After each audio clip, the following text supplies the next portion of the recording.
You always know when something historic has happened, not by the headlines, not by the speeches, but by the silence. A kind of stunned quiet that spreads through the halls of power and into the markets that watch those halls with cold, unblinking eyes. That's what happened the morning that decision dropped. One ruling, one opinion, one shift in legal gravity so sudden and so heavy that you could feel the weight of it pressing down on everything. From the Capitol to the trading floors in Lower Manhattan, people kept reading the decision, not because they didn't understand it, but because they didn't want to believe its consequences. When the highest court in the nation moves, it doesn't just settle a dispute. It sets off aftershocks that ripple through the entire system. And this one felt different, not like a legal judgment, but like a test. A stress test applied to the country's political backbone and to its economic lungs at the same time inside Washington. You could sense the anger building behind closed doors. Not one person, but entire factions, entire strategies, entire futures thrown suddenly off balance. Every political player knew instantly this decision wasn't just a ruling. It was a fault line. And on Wall Street, the reaction was quieter, but colder markets don't shout. They calculate, they price risk in real time. And when the decision hit, you could see screens flicker with uncertainty, volatility tightening like a fist. Because markets don't fear bad news, they fear unpredictability, they fear the unknown, and nothing introduces the unknown. Quite like a seismic legal shift that plunges Washington into open conflict. Investors started asking questions no one could answer. What does this mean for policy? What does it mean for regulation? What does it mean for the next election cycle? What does it mean for stability? Questions that hit the one nerve every system tries to protect: confidence. You could feel it slipping. Not collapsing, but drifting, a slow unraveling in the belief that America's institutions, for all their flaws, still operated within predictable boundaries, but that belief was shaking.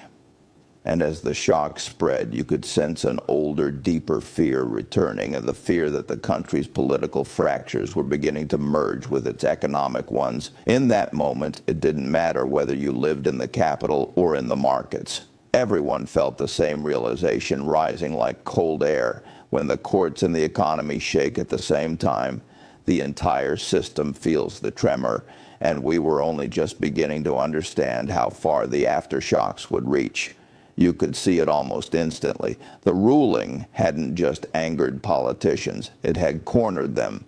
In Washington, anger is expected, but fear is rare. And what I saw in the hours after that decision wasn't outrage. It was fear dressed as outrage. The ruling didn't just challenge political power. It disrupted the delicate balance that keeps that power contained. Every faction, left, right, and everything in between, suddenly felt the ground tilt beneath their feet, because now nothing was certain, not policy, not precedent. Not even the boundaries that were supposed to restrain the very people who claimed to defend the Constitution inside the Capitol. The reaction was immediate and violent. Not in the streets, but in the machinery of government itself. Emergency meetings, late-night strategy calls, legal teams scrambling to interpret consequences so vast and unpredictable they couldn't even finish their memos before reality changed again. The ruling became a spark, and the political oxygen was already so dry that the whole landscape lit up at once. Every politician tried to frame the narrative to claim this decision as a victory or a violation, but beneath the public statements, beneath the carefully rehearsed indignation, you could feel the institutions pulling against each other. Congress blaming the court insisting on its authority, the executive branch bracing for impact, preparing for a reality where its power might suddenly expand or collapse or both. It was a constitutional tug of war with no referee, no agreed-upon rules, No guarantee the rope wouldn't snap entirely, and the public. They watched, confused, angry, exhausted. Most didn't fully understand the ruling itself, but they understood the chaos it unleashed. They saw politicians calling for investigations, for oversight, for retaliation. They watched commentators shout past each other while avoiding the one truth no one wanted to say aloud. This wasn't just a political crisis, it was an institutional one. Because when branches of government begin fighting not over policy, but over legitimacy, the system itself becomes the battleground. And once that happens, every decision becomes radioactive. That's why this ruling hit harder than anything in recent memory. It didn't just escalate tensions, it exposed them. It showed the cracks that had been forming quietly for years under the weight of debt, division, and declining public trust. Now those cracks were spreading into open fractures, and as Washington turned inward, blaming each other, accusing each other, fighting each other, the one question no one dared ask became impossible to ignore. If the institutions don't trust each other, why should the country trust them? That's when I realized something deeper, something more dangerous. This wasn't just a conflict between politicians. It was a conflict between the past and the future, between the rules we were supposed to live by and the reality those rules could no longer contain. And while Washington was burning, Wall Street was watching and preparing. Because political instability doesn't stay political for long. It always spills into the economy. And the markets were just beginning to feel the heat. Markets don't scream. They whisper, they tighten, they contract. And if you've watched them long enough, you learn to feel the shift before anyone speaks a word. That's what happened after the ruling. There was no immediate crash, no dramatic free fall, no headlines screaming panic. No, the danger arrived with precision. It moved silently like a shadow across the floor. First came the liquidity freeze, small at first, barely noticeable. A few banks widened their spreads, a few funds paused large trades, a few institutional investors stopped buying, not because they didn't have the money, but because they no longer trusted where the system was heading. Markets fear political chaos more than war, more than inflation, more than recession, because political chaos removes the one thing the entire financial world is built on: predictability. With the ruling, predictability evaporated.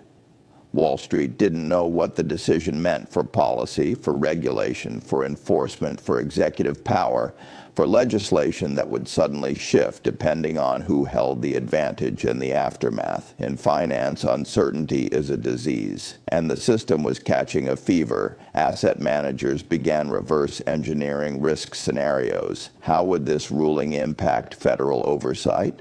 What would it do to corporate governance? Would the decision limit prosecutorial reach or expand it? Would regulatory bodies lose power or gain it? No one had answers, and markets don't wait for clarity, they retreat. Within days, you could see it everywhere. Treasury yields jolting unpredictably, as if unsure whether to signal safety or panic. Equity markets rising and falling in violent swings, not driven by fundamentals, but by fear disguised as volatility. Safe haven assets quietly inflating, gold, commodities, even crypto, as investors hedged against what they couldn't quantify. And behind the scenes, banks began calling in loans earlier than usual, not loudly, not openly, but carefully, surgically reducing exposure to anything that smelled like political risk. In boardrooms across the country, CEOs weren't discussing growth anymore. They were discussing survival strategies, contingency plans, legal exposure. Worst-case scenarios that once felt theoretical were now being considered line by line, because when political institutions fall into conflict, economic institutions brace for impact. A Supreme Court decision doesn't just reshape the law, it reshapes expectation, behavior, and confidence, the cornerstone of every financial system on earth. Confidence is the real currency. and it was draining faster than anyone wanted to admit. But the most troubling signal wasn't in the markets. It was in the reactions of the people who rarely react. The long-term investors, the pension funds, the sovereign wealth accounts, the money that moves slowly, and only when something fundamental has changed, those players didn't panic. They repositioned, and that, more than anything else, told me the system had crossed an invisible line.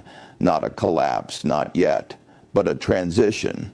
A shift from stability to structural uncertainty, and once a financial system enters that territory, the danger doesn't come from a single crisis. It comes from the compounding effect of 1,000 small shocks that follow, because political turmoil creates economic tremors.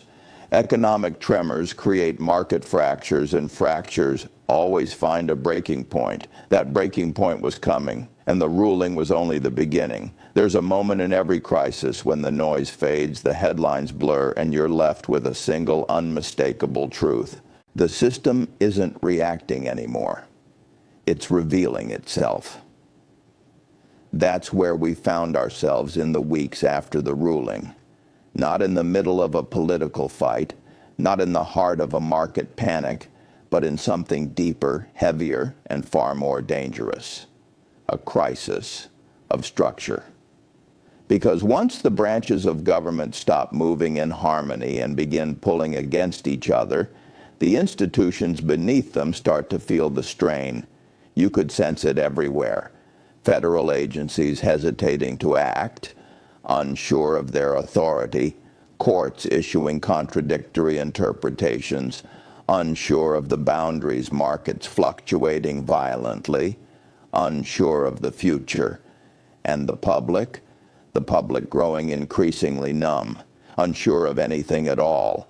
That's the thing about institutional breakdowns. They don't arrive with explosions, they arrive with erosion. Slow, quiet, measured in doubts, not disasters. Doubt in leadership, doubt in governance, doubt in the law itself. And once doubt becomes systemic, it becomes contagious. This ruling didn't create that doubt. It exposed it. It showed how fragile the balance had become, a balance held together not by strength, but by assumption. The assumption that no matter how divided things became, the Constitution would hold, the courts would hold, the markets would hold, the nation would hold.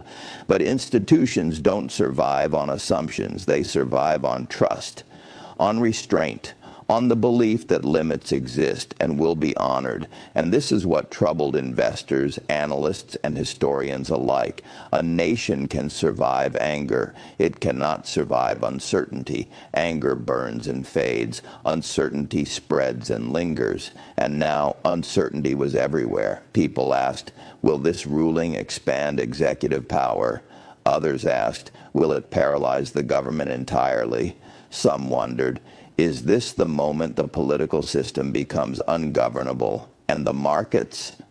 They asked the coldest question of all, who is in control? It wasn't clear anymore. Not to Washington, not to Wall Street, not to the world watching from afar. And when control becomes unclear, the system loses its anchor. That's how institutions fail, not through dramatic collapse, but through an absence of certainty that slowly empties them from within. Eventually, every empire faces a moment when its rules are tested not by foreign enemies, but by internal contradictions. This was one of those moments, a Supreme Court ruling that didn't simply decide a case, but exposed the structural fatigue of a nation that's been carrying too much weight for too long, politically, economically, and socially. And now the country stands at a crossroads. One path leads to reform, rebalancing, and a painful but necessary return to discipline. The other path leads to drift, to a future where each institution must compensate for the weakness of the others, until the entire system bends under the strain. What path the nation chooses will determine its fate for decades, because in the end, the greatest danger isn't the ruling itself, it's what the ruling revealed: a system stretched thin, a public losing faith, a government fighting itself, and a market preparing for consequences that haven't arrived. Yet that's the true shockwave, not the decision, but the doubt it unleashed. And if history has taught me anything, it's that once a system begins to doubt itself, the breaking point comes quietly, long before anyone realizes it's already here.